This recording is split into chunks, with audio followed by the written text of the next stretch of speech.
Hello and welcome to Network. My name is Spumelele Zondi.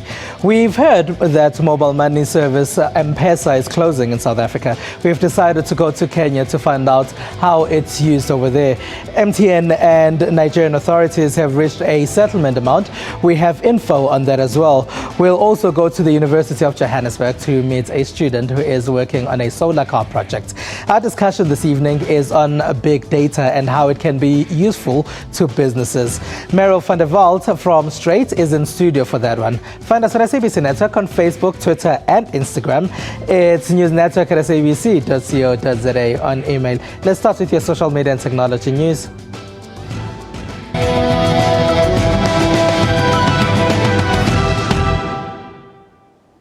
Now, M-Pesa is ending in South Africa on 30 June. The mobile money service hasn't had the kind of success it's had in other African countries. Experts say this is because most South Africans have bank accounts and many other mobile money options. M-Pesa started in Kenya and has been exported to parts of Europe, Asia and the rest of Africa. It's become a verb in East Africa where people would say, I'll M-Pesa you, when they are talking about transferring money. Sarah Kimani tells us about its success in Kenya. It has caught the attention of global leaders. Every day around the world, millions of people send and save money with M-Pesa. And it's a great idea that started here in Kenya. Now the world's leading mobile money platform, and that has led to an increase in financial inclusivity in Kenya. Probably not what they envisaged 8 years ago when the developers of M-Pesa came up with what was then an innovation to transfer money. The need was to move money from town to country. And the way that people used to do that is by putting it on a bus. It was a very cumbersome way.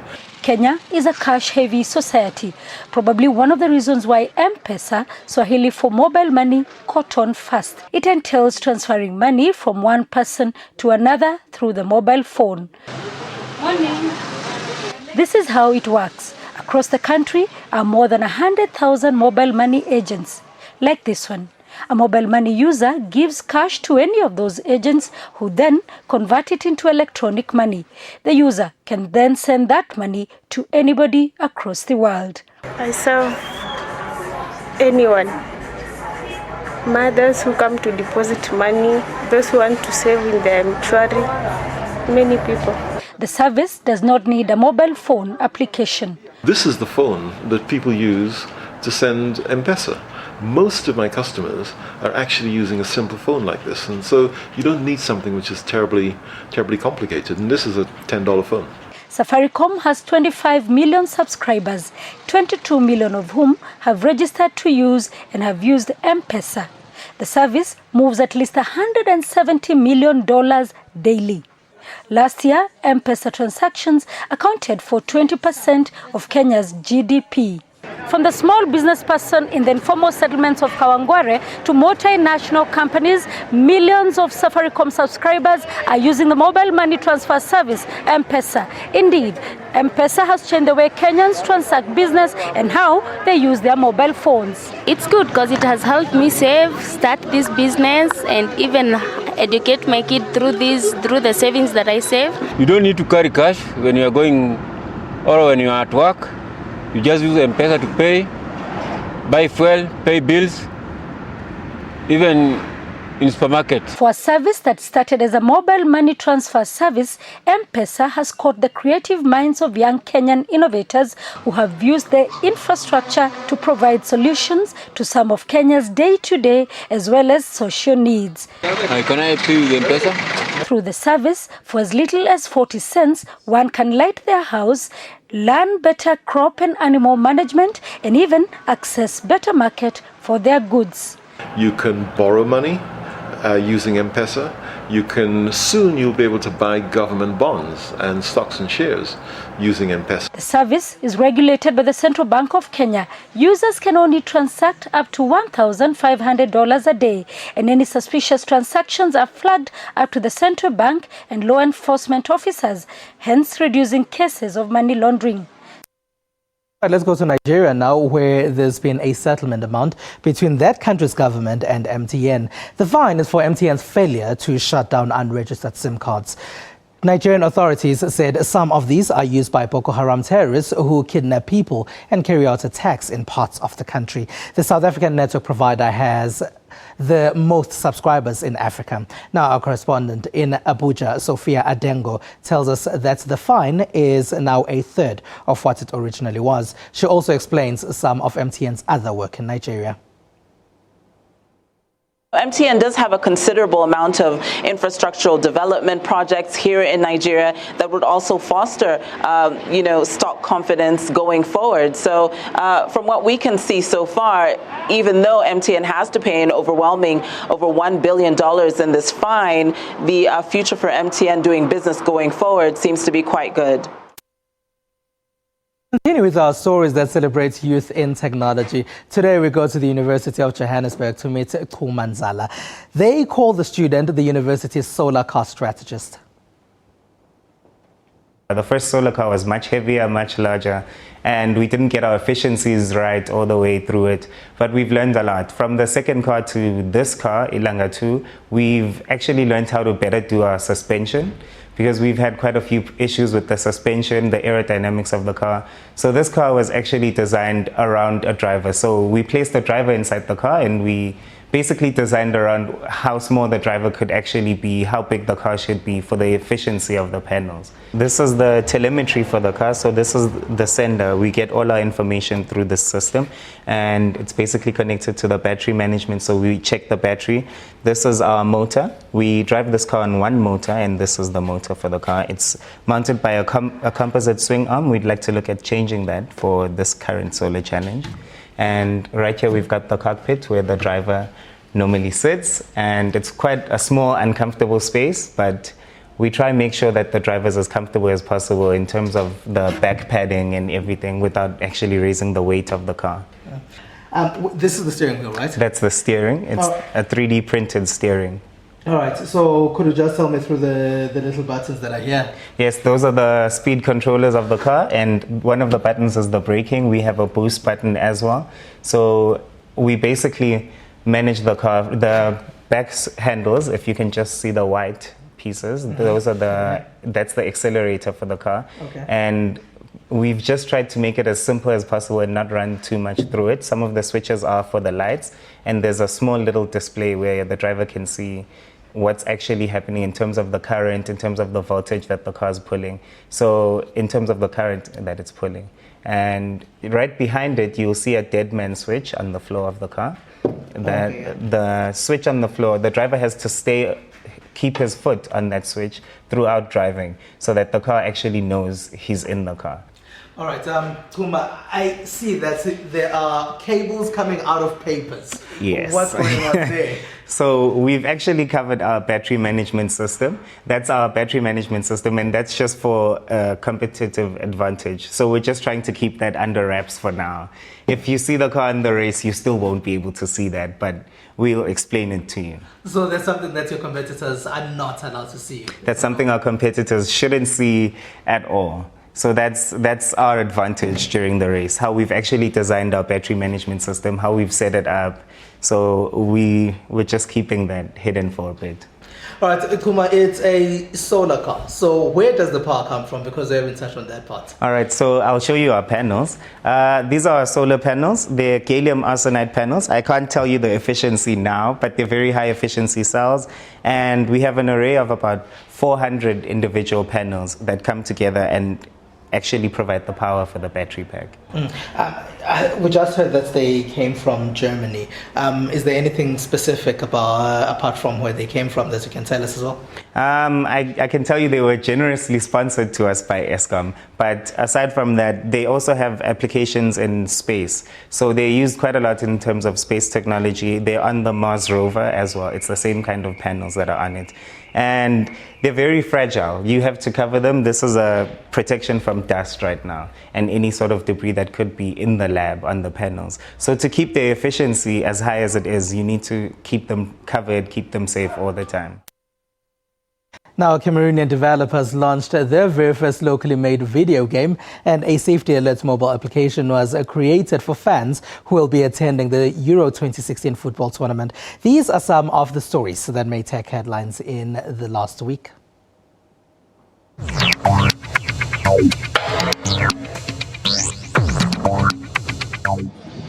Some of Cameroon's young technology innovators and enthusiasts recently came together in the capital, Yaoundé, for the launch of the first ever locally developed video game, The Orion, Legacy of the Kori Odan.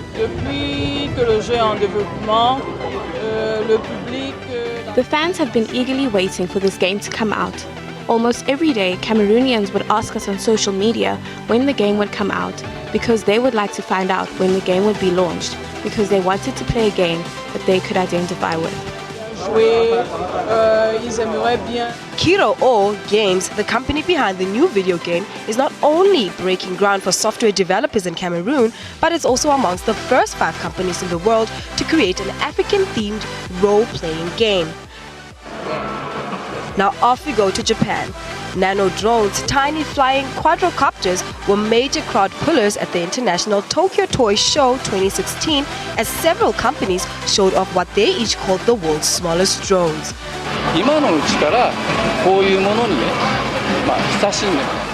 We created this product in response to customers' demands. They wanted to take pictures and videos from different heights and perspectives using drones. Most of these drones weigh in a lot less than the 200 grams which Japanese regulations require before needing a permit to fly, especially outside in crowded or residential areas.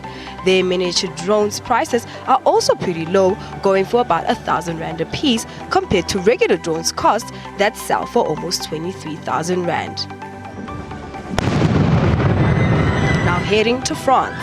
French authorities launched a mobile app called SAIP for the Euro 2016 aimed at alerting people about attacks and providing advice on what to do in case of such an event. Nous l'avons déclenché quelques minutes après l'événement, c'est-à-dire en se mettant en situation. We sent an alert a few minutes after the drill.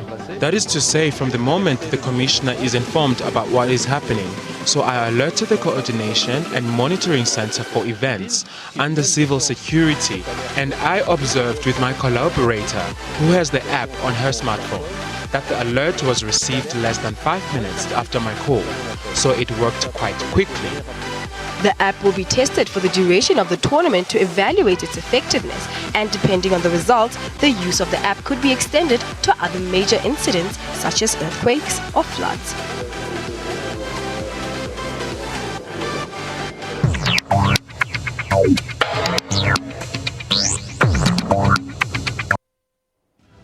It is ABC Network on Facebook, Twitter and Instagram. News Network at sabc.co.za. On email. After the break, we talk about big data with Meryl van der Walt from Straight. Stay with us.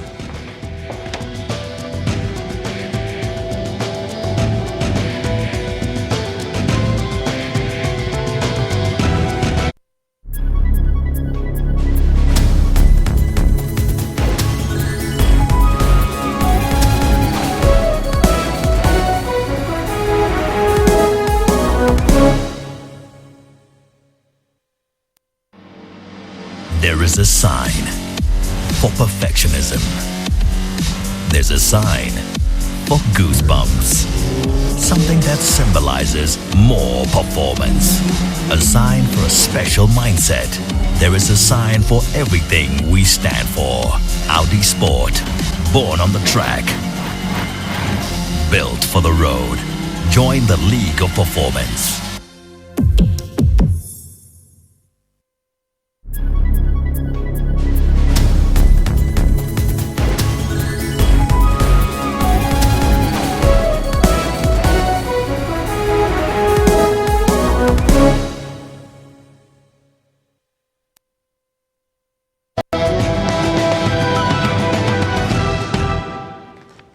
It is ABC Network on Facebook, Twitter and Instagram.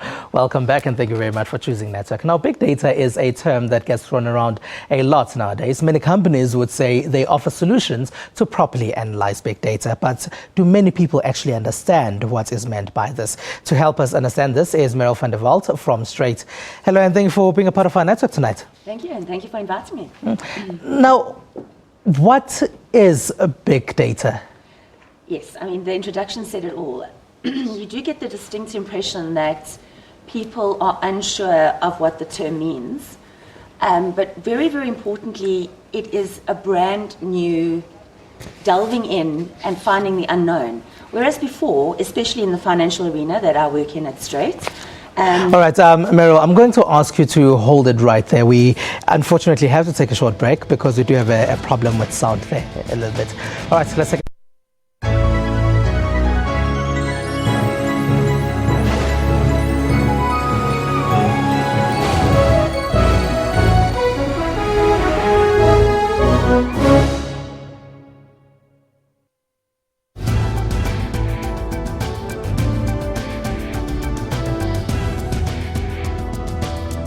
there are no permanent enemies or friends in politics.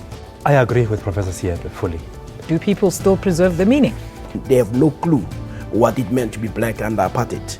Acting Police Commissioner Phahlane dropped a bombshell in Parliament this week when he suggested there could be a possible cover-up. What do you think of this story? What kind of problems were those, Vu, if I can just get in there quickly? Every corner or sphere of our lives has become a site of struggle. Watch Media Monitor with me, Alicia Jali, Sundays at 9 a.m. only on the SABC News channel.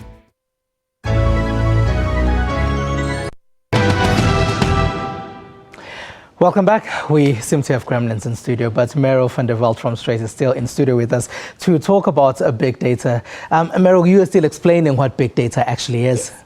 Well, essentially what it is a new frontier, and what you're trying to do is find out the unknown. You are diving into massive data sets and looking to find what it is we don't know. Normally with straight up statistics that we deal with, you kind of know the fields you're dealing with, you're comparing field A, field B, and but this is new. This is across the whole sweep. Where we are at Straight, we sit on a massive data set, stretching back 17 years. And now the exciting bit is, this is brand new for us. We're going to be diving in, looking at it across 17 years, and seeing what it is, seeing unusual relationships, unusual groupings, different clusters that the ordinary mind couldn't compute, because we're using software that allows us to do this. And that is it pretty much all the information that's on the internet? Well, it is, because if the word gets bandied about a lot. And if you're looking at big data and the application of it, Google is a perfect example. So what it does is it's got huge volumes, huge speed of information coming through, and also because of its analytics, it's able to customize and direct exactly to its customer. It's that sophisticated. I had a very good example. A friend of mine was telling me, never done DIY in her life, ever. And she was on Messenger, Facebook, and was speaking about the house she's gotten and she had wooden floors. 2 minutes later, went onto Facebook, and lo and behold, all the Google ads had changed to timber flooring. Yeah. That's a perfect example Well, of it big happens data. to all of us, does Exactly. it not? Exactly. Yeah, but how is this good for big business? It's the only way for big business. So what it does is the machine and the software takes emotion out of the market. And what it does by that is it dives in and finds things that we don't know about. Because it's picking up unusual clusters, that helps us to assist the market going forward. What it does with big data is you want to use advanced analytics. And what is that? Essentially, that is prediction in the market. So we've never had that before. We've always used linear statistics, comparing this with this, and looking at it in a past tense. But with advanced analytics, we are assisting the future going forward. And Straight is the perfect example of that. Just quickly, it is such an intense and kind of cutting edge and Wi-Fi, Star Wars subject, because you're speaking of machine learning and artificial intelligence, that there's a very interesting breakfast on the 21st of June at the Sunnyside Hotel, run by Quality Life and hosted by Straight. So if anyone's interested. Pretty much everyone who wants to find out how big data can assist them, their business, and maybe them as a customer as well, should attend. Absolutely, absolutely. You mentioned Straight, but who can actually execute big data? Is this everybody? As you said, that it gets bandied about a lot. It does. A very good point. In fact, yes.